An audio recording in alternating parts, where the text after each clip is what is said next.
Bismillahirrahmanirrahim. Öncelikle tüm Türk halkları, tüm Türk partileri, hükümetleri teşekkür ediyoruz. Çünkü her zaman Filistin davası yanında hem sahip çıkıyorlar.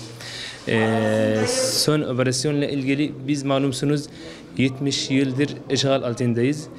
Her gün zulüm altındayız. Her gün bizimkiler Filistin'de, Gazze'de, Batı Şeria'da, Kudüs'te zulümle yaşıyorlar. Biz bekliyoruz, 70 yıldır bekliyoruz, hiçbir şey olmamış. O yüzden kendi kendimizi bu operasyon gerektiğini hissettik. Bizimki mücahitlerimiz yani resmi ve bir operasyon yaptılar hakkımız almak için. Bu İsrail işgalciler toprağımız gelmişler, toprağımız almışlar. Biz sadece hakkımız almak için mücahitlerimiz oraya girmişler. Bu şey biz mücahitlerimiz yaptıkları için bütün dünyalar kalktılar.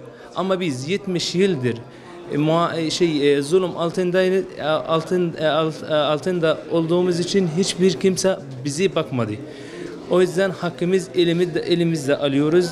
İnşallah mücahitlerimiz muzaffer eylesin ve inşallah gelecek sefer Kudüs'te buluşacağız inşallah. Maalesef yani bu operasyon gerçekten bütün İslam devletlerimiz daha fazla bir destek bekledik.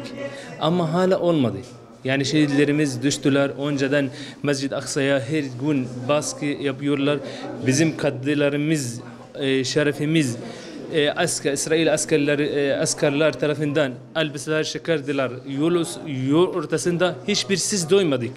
O yüzden mücahitlerimiz bu operasyon girdiler. Hala bütün insanlar, bütün Müslüman insanları destek bekliyoruz. Mali destek bekliyoruz. Maddi destek bekliyoruz. Askeri destek bekliyoruz. Gazze her türlü destek bekliyor. Gazze destek olmadan Gazze gidecek. Eğer Gazze ve mücahitler giderse bütün ülkeler gider.